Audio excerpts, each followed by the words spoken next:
नमस्कार दोस्तों, target with PS Parihar channel में आपका स्वागत है। सुबह के इस वीडियो में ऐसी सूचनाएं होती हैं जो विभिन्न समाचार पत्रों पर छवि होती हैं और विद्यार्थियों के लिए आवश्यक होती हैं। तो आइए शुरू करते हैं और देख लेते हैं कि आज के समाचार पत्रों में विद्यार्थी जीवन से संबंधित कौन कौन सी सूचनाएं हैं।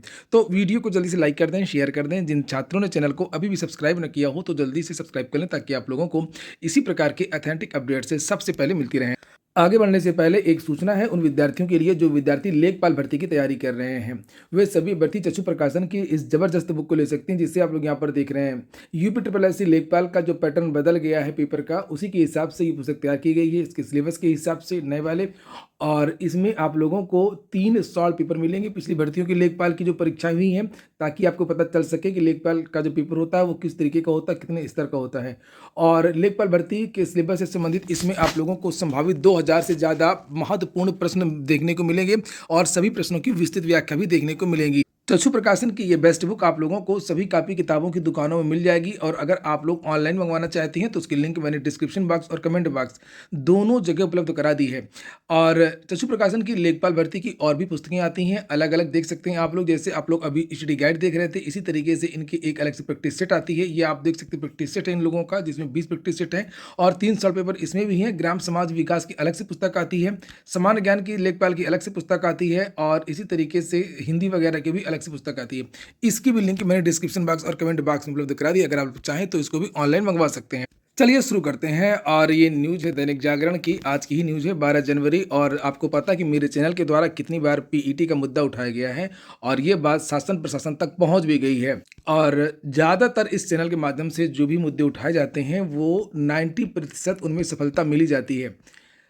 आपने देखा होगा कि मेरे चैनल के द्वारा कितनी बार लोक सेवा आयोग की जो परीक्षा थी आरओ मेंस, उसको लेकर के मैं लगातार कवर कर रहा था। उसमें प्रतियोगी छात्र हुंकार मंच और बहुत सारे जो छात्र वो ज्ञापन वगैरह दे रहे थे, और लोक सेवा आयोग ने उस परीक्षा को स्थगित कर दिया 2 दिन के लिए। और यही मांग थी कि जूनियर असिस्टेंट की परीक्षा 1 फरवरी को है और आरओ की भी है, वो बात भी हुई।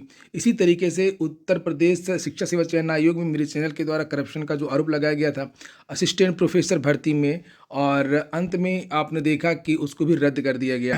पीईटी को लेकर के जितने भी मैंने वीडियोस बनाए, अभी तक भले ही इसमें चीज़ें निकल कर ना आई हो, लेकिन शासन प्रशासन में पत्राचार चल रहा है। आपने भी देखा होगा कार्मिक विभाग का एक पत्र भी भेजा गया था यूपी को, जिसमें यूपी ने बयान दिया है कि नहीं, ऐसा संभव नहीं है। लेकिन यहाँ पर आप लोग देख सकते हैं कि विद्यार्थी अपना प्रयास लगातार कर रहे हैं, और अगर आप लोग इस वीडियो को ज़्यादा से ज़्यादा शेयर करेंगे, ज़्यादा से ज़्यादा वायरल करेंगे, शासन प्रशासन तक बात पहुँचेगी, निश्चित तौर पर आपकी ये बात भी मानी जाएगी। और एक बात और बता दूं, पीईटी की वैलिडिटी जो 3 साल की बढ़ी है, इसको बढ़ाने को लेकर के भी मेरे चैनल के द्वारा ही सबसे पहले वीडियो बनाया गया था 3 साल पहले। और ये मांग बहुत पहले से मेरे चैनल के द्वारा की गई थी कि पीईटी की वैलिडिटी को बढ़ाया जाए, क्योंकि समय से यूपी पीईटी करवा नहीं पाता है, और जब पीईटी की वैलिडिटी खत्म हो जाती है तो भर्तियाँ अटक जाती हैं। यहाँ पर आप देखिए फिर से विद्यार्थियों ने ये मांग उठाई है, और विद्यार्थी भले ही यूपी ने अपना बेतुका बयान दे दिया हो, लेकिन विद्यार्थियों का कहना है कि शासन चाहे और यूपी चाहे तो ऐसा कुछ भी नहीं है कि पीटी में कॉमन कट ऑफ नहीं हो सकता है। पीटी का जो कॉमन कट ऑफ हो जाएगा तो उससे बहुत सारे विद्यार्थियों को लाभ मिलेगा। लेखपाल भर्ती के विद्यार्थियों को तो लाभ मिलेगा ही, इसके अलावा जो अन्य ऐसी भर्तियां हैं जिसमें पद कम आते हैं उन सभी विद्यार्थियों को लाभ मिलेगा। सीटें बर्बाद नहीं जाएंगी। एक ही पद पर वही विद्यार्थी बार बार परीक्षा देते रहते हैं, और सब में चयन उन्हीं विद्यार्थियों को हो जाता है, जिनमें से विद्यार्थियों को सारी सीटें छोड़नी पड़ती हैं और एक में चयन करना होता है, लेना होता है। अभी मैं एक उदाहरण आज का ही बता, ये आज ही का समाचार पत्र है, और यूपी की एक भर्ती थी जेई, और इसमें 13 विद्यार्थियों की नियुक्ति निरस्त कर दी गई है, क्योंकि इन विद्यार्थियों ने ज्वाइन नहीं किया, कार्यभार ग्रहण नहीं किया है। तो कितने में, एक ही में तो कार्यभार ग्रहण करेंगे, निश्चित तौर पर इनको दूसरे में इनका सिलेक्शन हो गया होगा। तो अभी मैंने ये भी दिखाया था कि इन विद्यार्थियों ने 1 दर्जन से सांसदों और विधायकों से पत्र भी लिखवाया था, और इसको लेकर के भी मैंने वीडियो बनाया था, ये वीडियो आपने देखा भी होगा। और यहाँ पर लिखा हुआ है कि वही बात कि अपनी मांग के समर्थन में विद्यार्थी जनप्रतिनिधियों से मुलाकात कर रहे हैं। इस क्रम में रविवार को इलाहाबाद सीट से सांसद उज्ज्वल रमण सिंह फूलपुर के प्रवीण पटेल से मिले, और दोनों सांसदों ने न्यूनतम कट ऑफ निर्धारित करने के लिए प्रतियोगियों के समर्थन में मुख्यमंत्री को पत्र लिखा है। इसके पहले भी बहुत सारे सांसदों विधायकों ने पत्र लिखा था।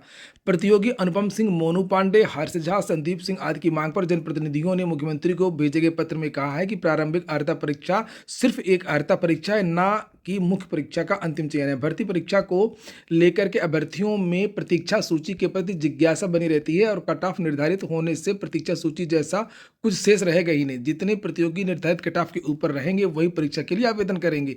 ऐसे में पीईटी के आधार पर होने वाली विभिन्न विभागों की भर्तियों में चयन के लिए अभ्यर्थियों को खुली स्पर्धा का अवसर मिलेगा। यदि पीईटी में न्यूनतम कट ऑफ निर्धारित कर दिया जाए तो इससे अधिक अभ्यर्थियों को मुख्य परीक्षा में बैठने का अवसर प्राप्त होगा। अभ्यर्थियों ने कहा कि न्यूनतम कट ऑफ निर्धारित नहीं किए जाने से भर्ती आने पर टीईटी गलत लिखा, पीईटी होना चाहिए।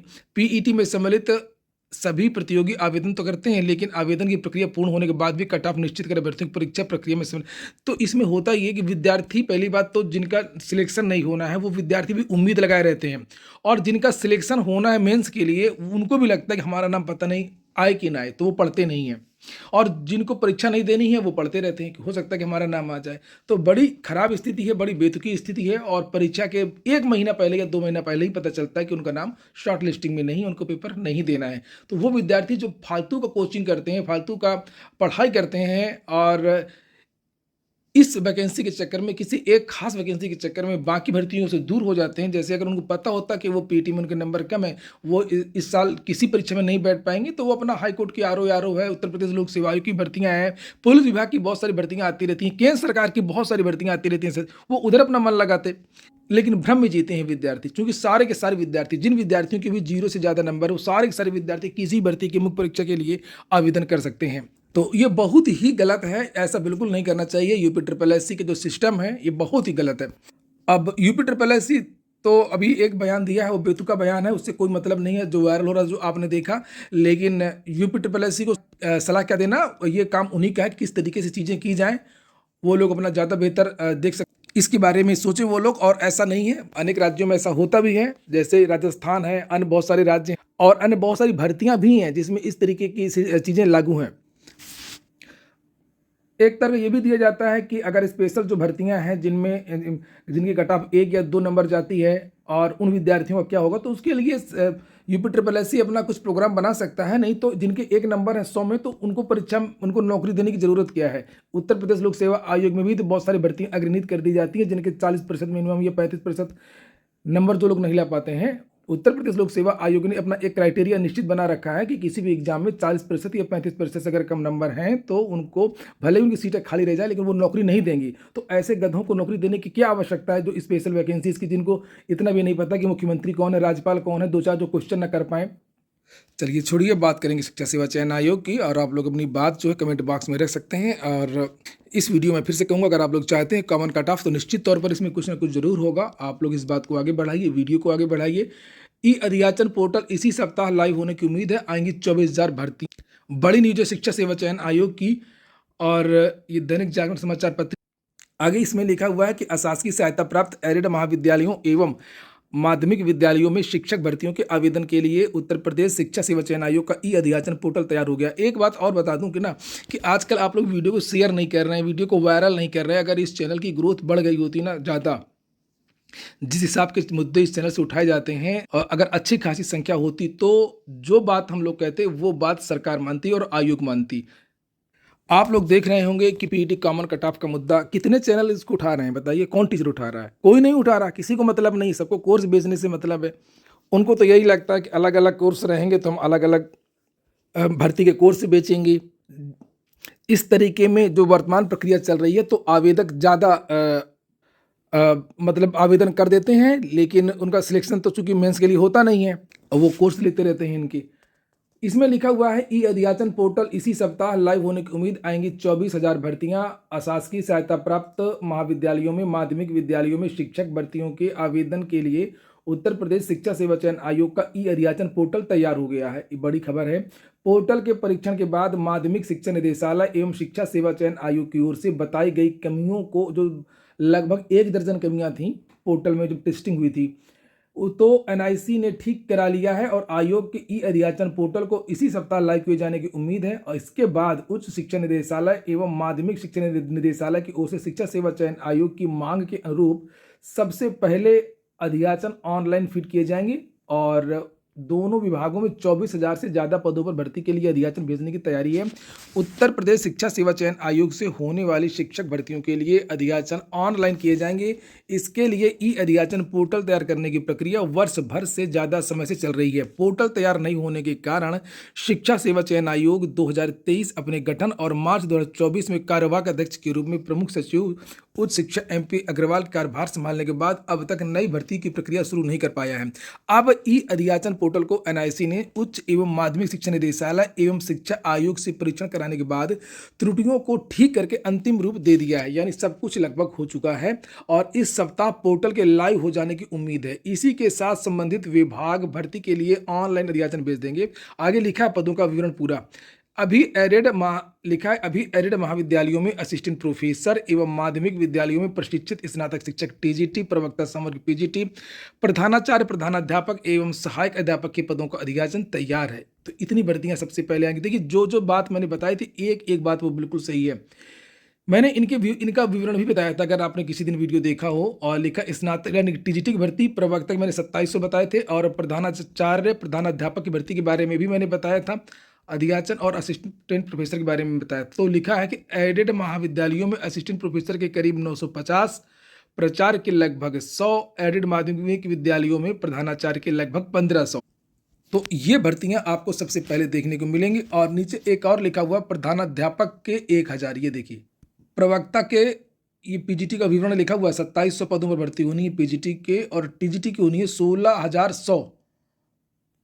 सहायक अध्यापक के करीब 1890। प्राइमरी जो एडेड विद्यालय 1 से 12 तक चलते हैं, तो वहाँ पर जो प्राइमरी सेक्शन है कक्षा 1 से 8 तक का, वहाँ पर 1890। रिक्त पदों को मिलाकर के 24,000 से ज़्यादा रिक्तियों का परीक्षण शिक्षा निदेशालय ने करा लिया है। और इसके अलावा अभी basic, aided, junior high school, अल्पसंख्यक कॉलेज, अटल आवासीय विद्यालयों की भी शिक्षक भर्तियां इसी आयोग के माध्यम से होनी है। लेकिन इन विभागों की अभी नियमावली नहीं होने से विज्ञापन में भी विलंब है। तो अभी जो प्राइमरी और जूनियर की वैकेंसी जो आनी है, अभी इसमें देरी लगेगी। लेकिन अभी TGT, PGT, असिस्टेंट प्रोफेसर, प्रधानाचार्य और प्रधानाध्यापक, ये सारी की सारी जो भर्तियां हैं वो आपको देखने को मिलेंगी। और हो सकता है कि असिस्टेंट प्रोफेसर भर्ती का जो विज्ञापन है ये आपको पहले देखने को मिले, और इसी के साथ में TGT, PGT का भी विज्ञापन देखने को मिल सकता है। इसी बात में अगर अभी तक आप लोगों ने वीडियो को लाइक ना किया हो तो लाइक जरूर कर दें। लिखा 20,000 रैंक तक के अभ्यर्थी आज से भरेंगे DLED संस्थान का विकल्प। तो DLED के लिए एडमिशन शुरू है इस समय। DLED काउंसलिंग की उस कार्यक्रम को लेकर के जानकारी दी गई। एडेड जूनियर हाई स्कूल शिक्षक भर्ती को लेकर के भी जानकारी दी गई है, चूंकि इसकी भी काउंसलिंग शुरू हो रही है। आरक्षण और निवास प्रमाण पत्र की तिथि ने बढ़ाई अभ्यर्थियों की चिंता। अशासकीय सहायता प्राप्त माध्यमिक, एडेड जूनियर हाई स्कूल की वर्ष 2021 की प्रधानाध्यापक और सहायक अध्यापक भर्ती में कट ऑफ जारी होने के बाद भी अभिलेख के संबंध में जारी निर्देश से कई अभ्यर्थी चिंतित हो गए हैं। प्रधानाध्यापक पद के भर्ती विभिन्न विद्यालयों द्वारा पद का अनुमोदन नहीं लिए जाने के कारण BSA द्वारा अनुभव प्रमाण पत्र जारी नहीं किए जाने से परेशान हैं।